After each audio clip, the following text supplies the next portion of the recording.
without wasting any more time, I want to welcome you, Manuel, in Conversation with Goodera for our campaign on Earth Day. How are you, Manuel? Doing very good today. Thank you very much. Great. Thank you so much for taking out your time to have this conversation with us. And it is one of our absolute honor to have you and your nonprofit with us today.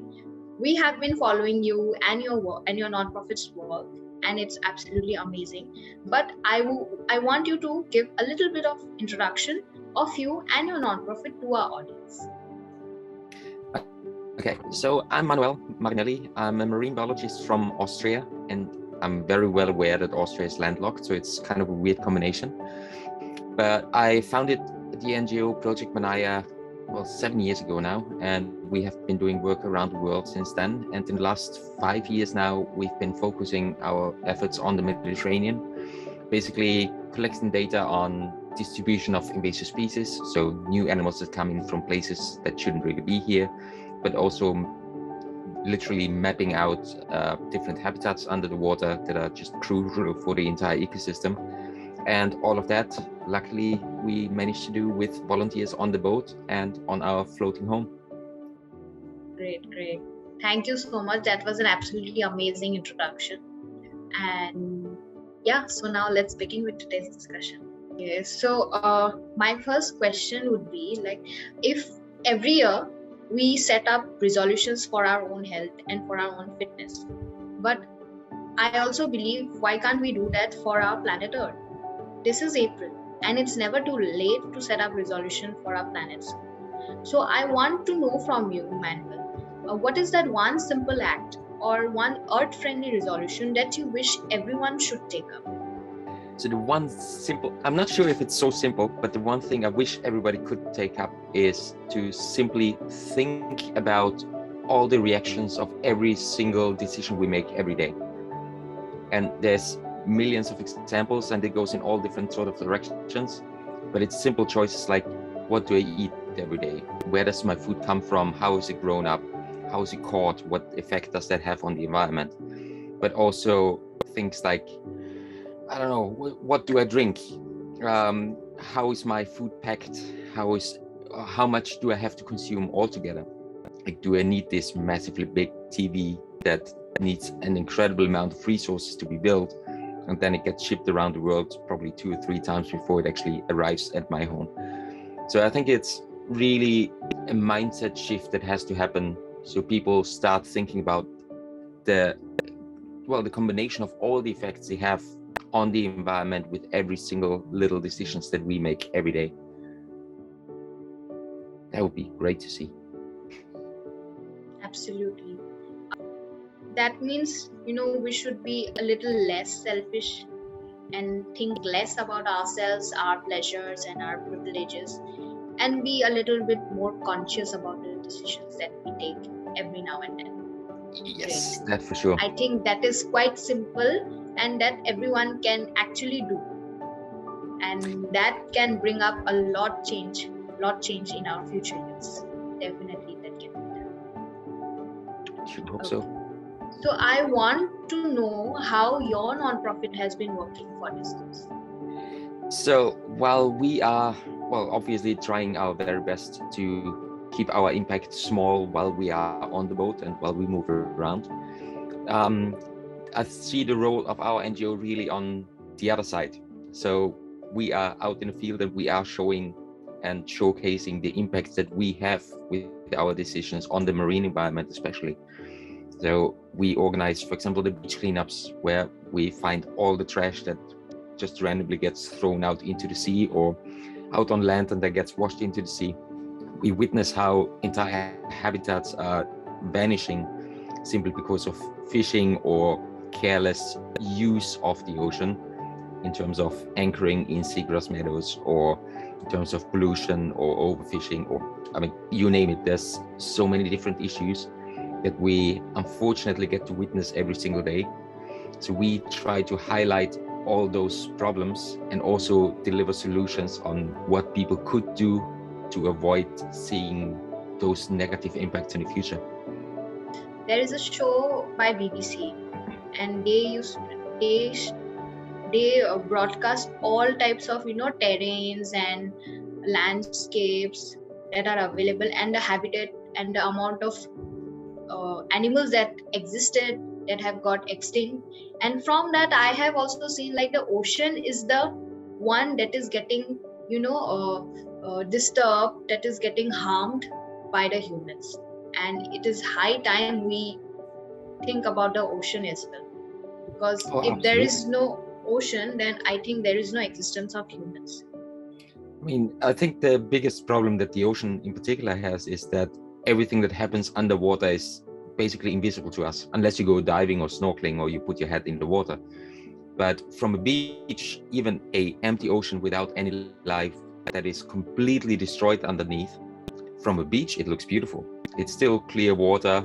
I mean, the reality is if there's no plankton in the water, so there's zero life in it, the water even looks clearer. So it looks stunning from land, and you wouldn't even know all the disasters that you have seen underwater. And yet we are all very much connected to the ocean.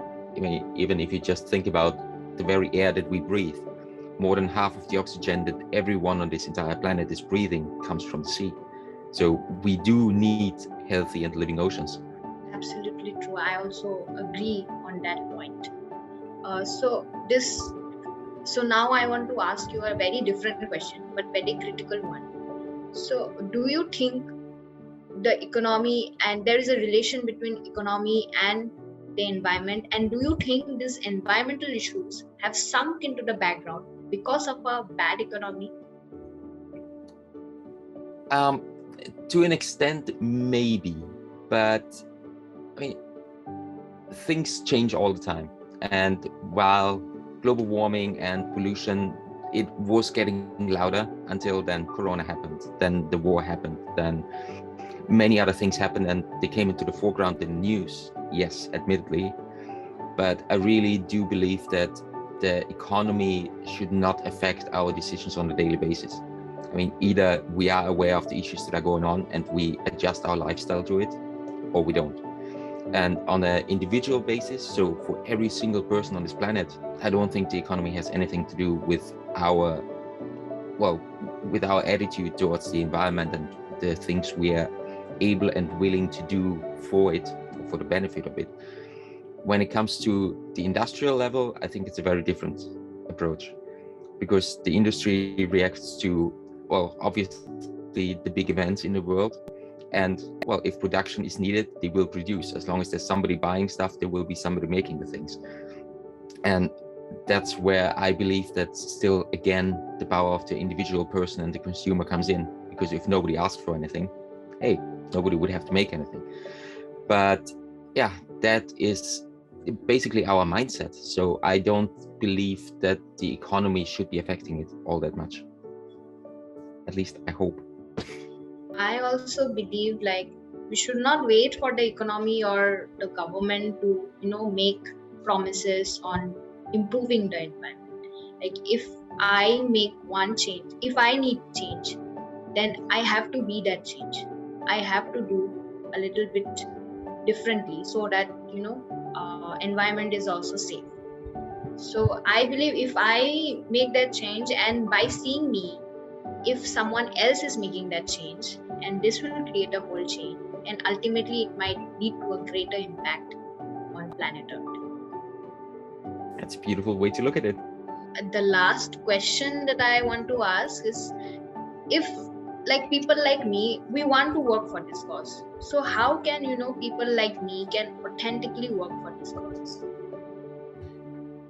Many easy ways. I mean, for one, you can make your own good decisions.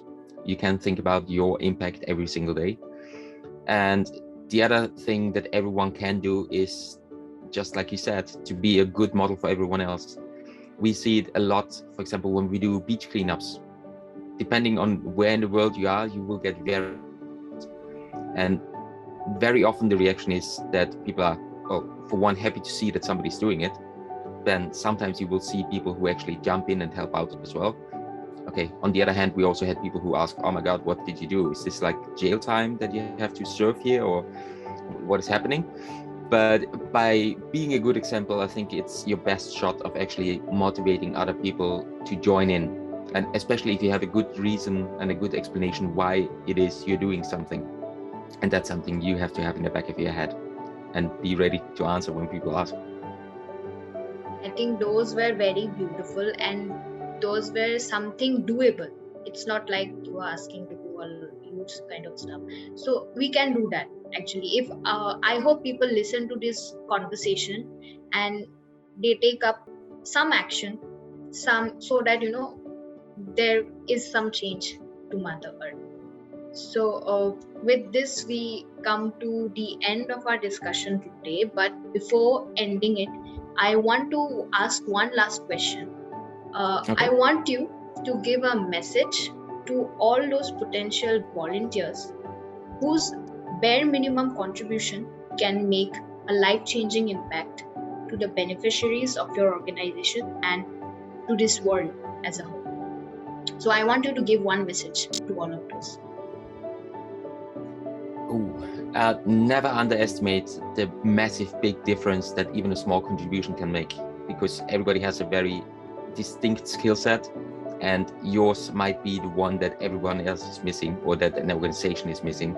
So 5 minutes of your time might make weeks of a difference for somebody else. So never underestimate the tiny little things that you can do that might have a massive impact on somebody else's life.